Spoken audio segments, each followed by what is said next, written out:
links abbiegen in die Straße Caillouxin-Putgo, dann in die nächste Straße rechts abbiegen.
We are driving to different lookouts and stuff.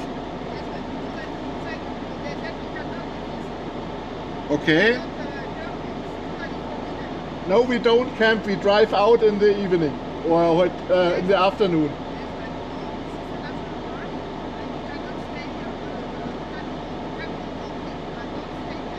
Yeah, we don't stay overnight.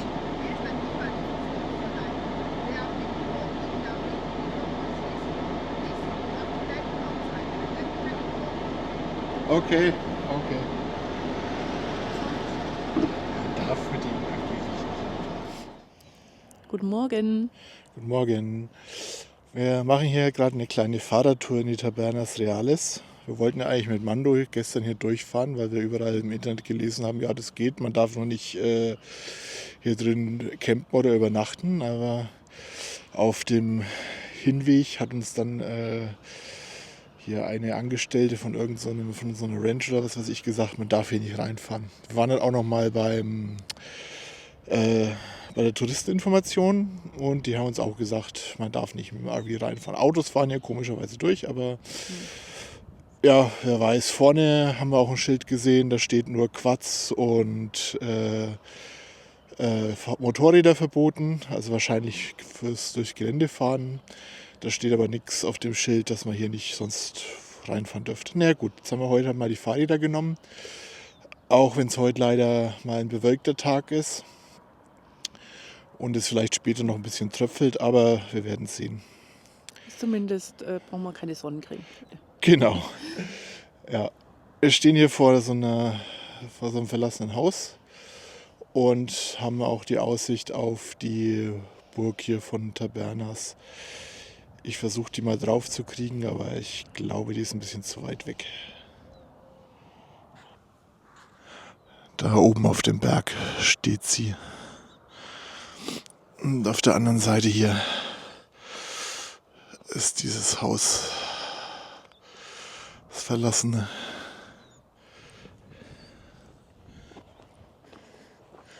Beziehungsweise sogar zwei Gebäude. Das eine scheint ein etwas größeres Anwesen gewesen zu sein.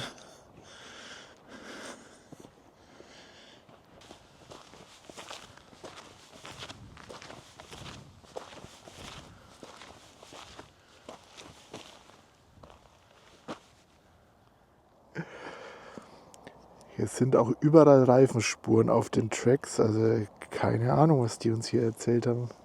Hier fahren regelmäßig Fahrzeuge durch.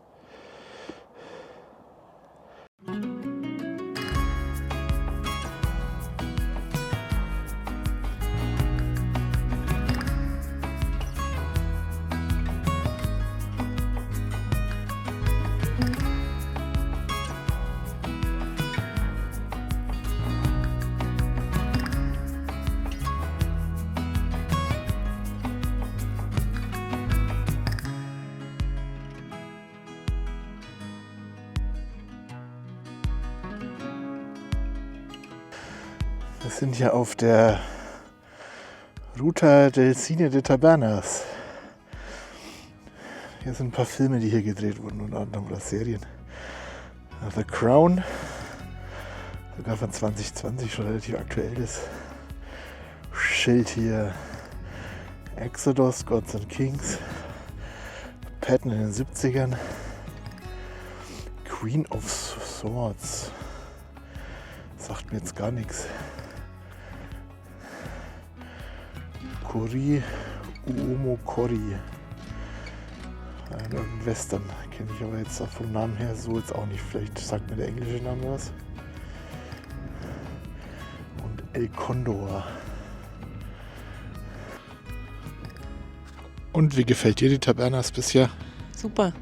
Also viele Filmschauplätze. Ich weiß nicht, ob das hier der einzige ist mit dem Panoramaschauplatz. Der ist natürlich großartig.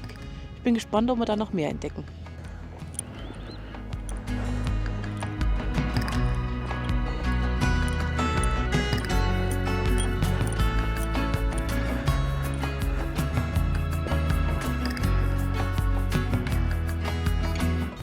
Diesen ganzen Weg sind wir hier raufgeradelt.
Ich weiß nicht, ob man es auf den Aufnahmen erkennen kann.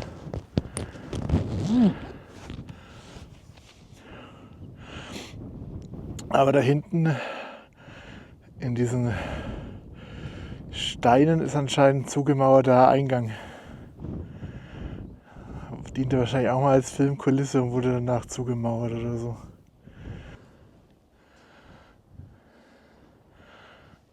Nächsten kleinen Hügel hoch, schon wieder tolle Aussicht auf die Berge hier.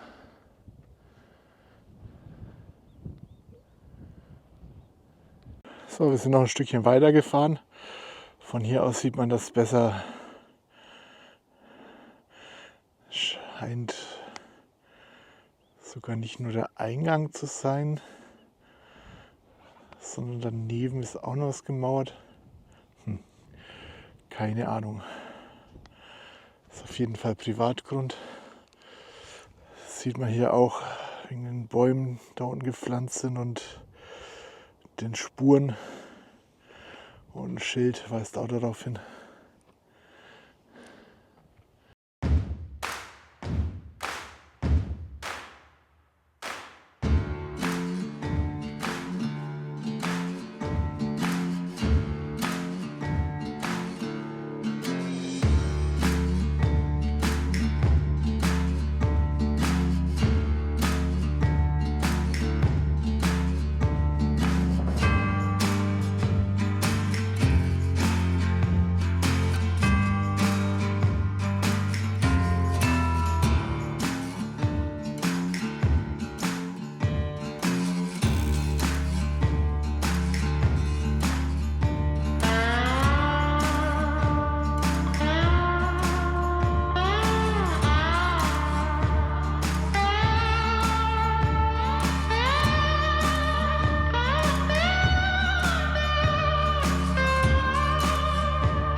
Ja, wir sind jetzt auf dem Rückweg zu Mando.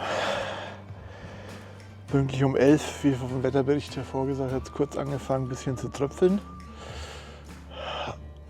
Es geht schon wieder einigermaßen, aber es ist auch ein bisschen windiger geworden und es ist doch verdammt kalt heute mit unter 10 Grad. Hätte mich etwas wärmer anziehen sollen, vor allem Handschuhe mitnehmen. Bergab die ganze Zeit rollt jetzt auf dem Rückweg. Wird schon ganz schön kalt. Heike schiebt gerade ein Stück, weil das doch ziemlich steil bergab ging und sich da nicht so getraut hat. Ich warte jetzt hier ein Stück weiter gerade auf sie. Und dann geht's wieder raus aus der Tabernas, zurück ins Warme und einen heißen Kakao trinken. Puh. Den steilen Berg hier im kleinsten Gang und mit Turbo geschafft, also ohne E-Bike keine Chance für uns. Ich glaube, Heike schiebt aber sogar trotzdem. Ich warte hier oben auf sie. Ach, da kommt sie ja sogar gefahren.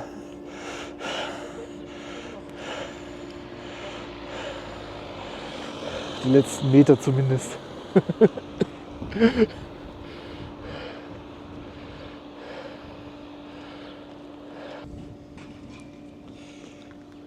Und was anstrengend? Also Radfahren zuletzt war jetzt schon anstrengend. Ziemlich viele Steigungen und ziemlich sandig. Aber auf dem Hinweg ging es eigentlich. The next morning.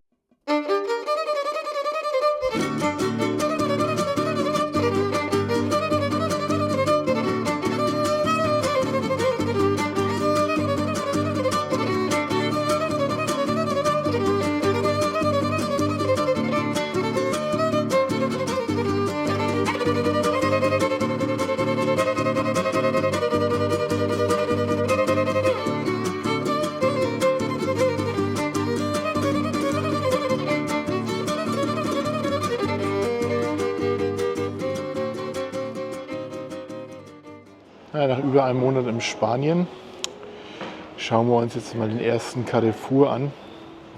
Ist ja, glaube ich, eine französische Supermarktkette, soweit ich das interpretiert habe.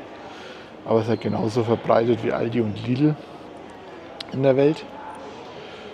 Ja, gucken wir mal, was die hier so alles im Angebot haben. Selbst hier gibt es Pops. Also hier gibt es alles. Klamotten, Kinderwägen, riesige Drogerieabteilung, Haushaltswaren.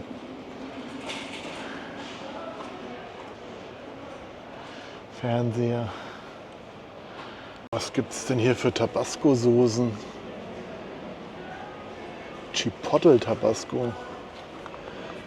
Jalapeno. Und die Habanero. Einmal die Chipotle. Muss ich mal ausprobieren. Oh, es gibt ein Tabasco Sriracha Style. Aber die Flying Goose haben sie hier nicht. Komischerweise. Ja, dann probieren wir mal die Sriracha von Tabasco aus. Da gibt es einen Flying Goose Klon, Flying Dragon. Und ich bin auch glücklich. Weil ich habe jetzt endlich mal wieder Jalapenos gefunden. Die gibt es hier selten. Man sollte einfach nicht hungrig einkaufen gehen. Das ist echt schlimm hier. The next day. So, guten Morgen. Gestern sind wir von Tabernas aus weitergefahren. Und zwar nach Granada, wo wir heute die Alhambra besichtigen. Die Alhambra in Granada gilt als eines der bedeutendsten Beispiele des maurischen Stils der islamischen Kunst. Sie ist seit 1984 ein UNESCO-Weltkulturerbe und eine der meistbesuchten Touristenattraktionen Europas. Wir sind mitten in der Nebensaison und unter der Woche hier gewesen und es war schon sehr viel los. Ich glaube, wenn es noch wärmer wird und an den Wochenenden, möchte man sich das dann nicht mehr geben. Wir sind hier im Eingangsbereich beim Puerta de la Justicia, Tor der Justiz. Schon sehr beeindruckend von innen, dieses Tor.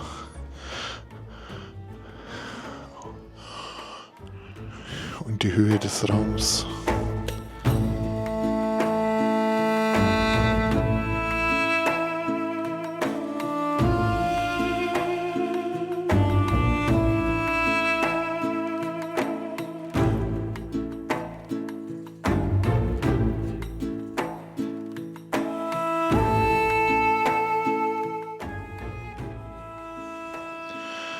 Steht ein Tor auf einem Altar. Sehr interessant.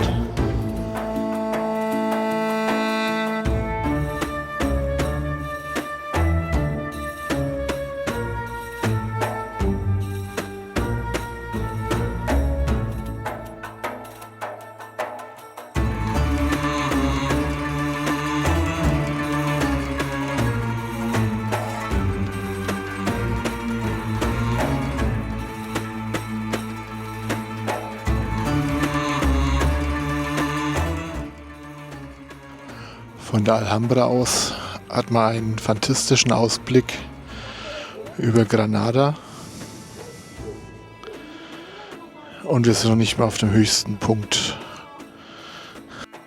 Bei der Alcazaba handelt es sich um die türmebewehrte Stadtmauer, welche das Gelände umgibt. Sie bildet das Bollwerk der Alhambra und wurde im 13. und 14. Jahrhundert errichtet. Gegen Ende des Nasridenreiches wurde die Zitadelle durch ein Artilleriebollwerk in Richtung der Stadt verstärkt. Der letzte maurische Herrscher, Muhammad XII., kapitulierte jedoch nach langer Belagerung im November 1491 und übergab die letzte Bastion der Mauren im Januar 1492 an die katholischen Könige.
No.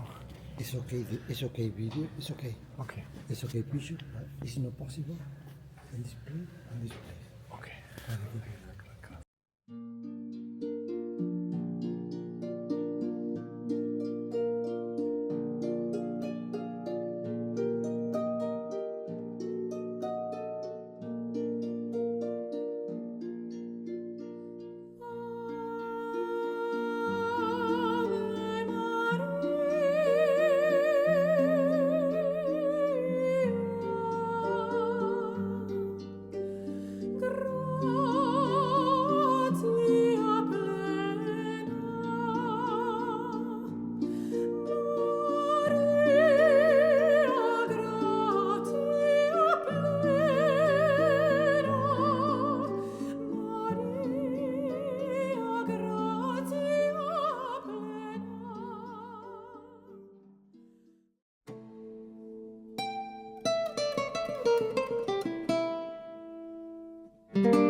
Unter den 167 Tierarten, die in der Alhambra leben, sind die Eichhörnchen und Katzen besonders beliebt. Die Katzenkolonie ist seit den ersten Bewohnern der Alhambra präsent und wird als integraler Bestandteil des Monuments betrachtet. Im Jahr 2018 initiierte die Tierschutzorganisation La Troupe in Zusammenarbeit mit dem Patronato della Alhambra ein CER-Programm (Fangen, Sterilisieren, Zurücksetzen), um die Katzenpopulation zu kontrollieren und ein biologisches Gleichgewicht zu erhalten. Seit 2020 kümmert sich ein Mitglied des Reinigungsteams der Alhambra, bekannt als El Lobo, um die tägliche Fütterung und Pflege der Katzen. Jede Katze hat einen eigenen Namen und ist in einem bestimmten Bereich der Alhambra ansässig. Die Betreuer kennen die individuellen Eigenschaften und Vorlieben der Katzen und führen tägliche Kontrollen durch, um ihren Gesundheitszustand zu überwachen. Beispiele für Katzennamen sind Rim, Sabika, Yusuf und Zara.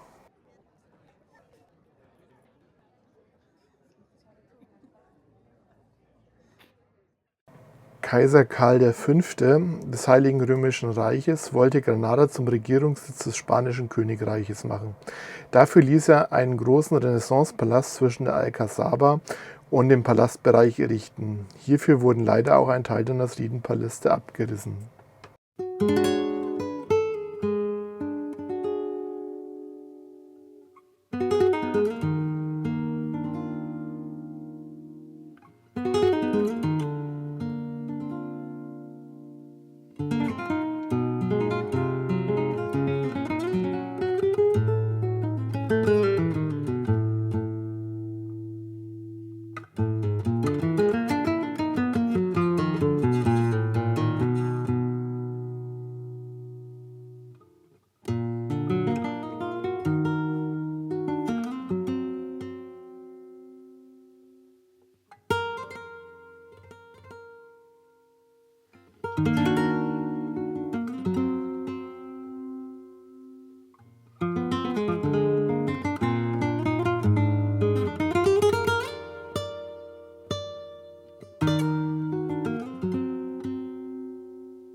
Ja, wir sind jetzt hier in den Gärten unterwegs. Da es Winter ist, sieht es leider ziemlich kahl aus. Aber ist ja klar, man kann leider nur erahnen, wie toll das alles aussehen muss, wenn man im Frühjahr oder Sommer herkommt, wenn das alles blüht und sprießt. Ja, also die ersten Blumen gibt es ja schon, allerdings nur wenige. Ja. Immerhin Hecken und manche Bäume sind auch noch grün.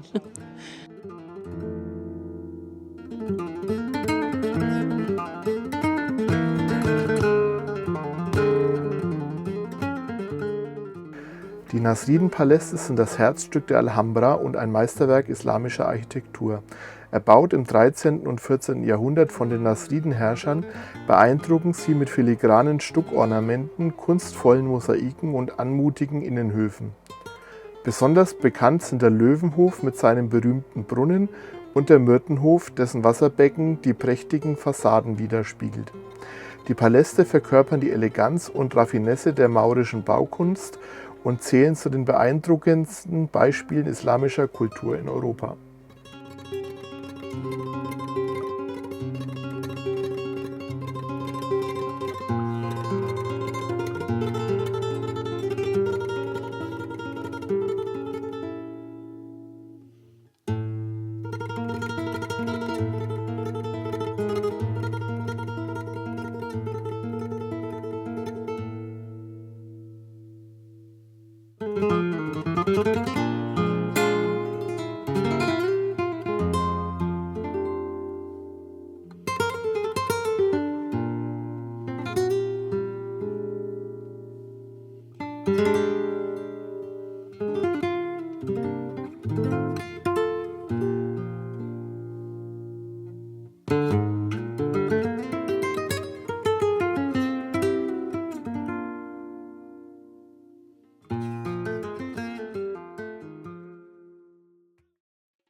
Mit etwas mehr Katzen-Content beenden wir das heutige Video. Begleite uns nächste Woche wieder, wie wir die beiden Städte Córdoba und Ronda erkunden.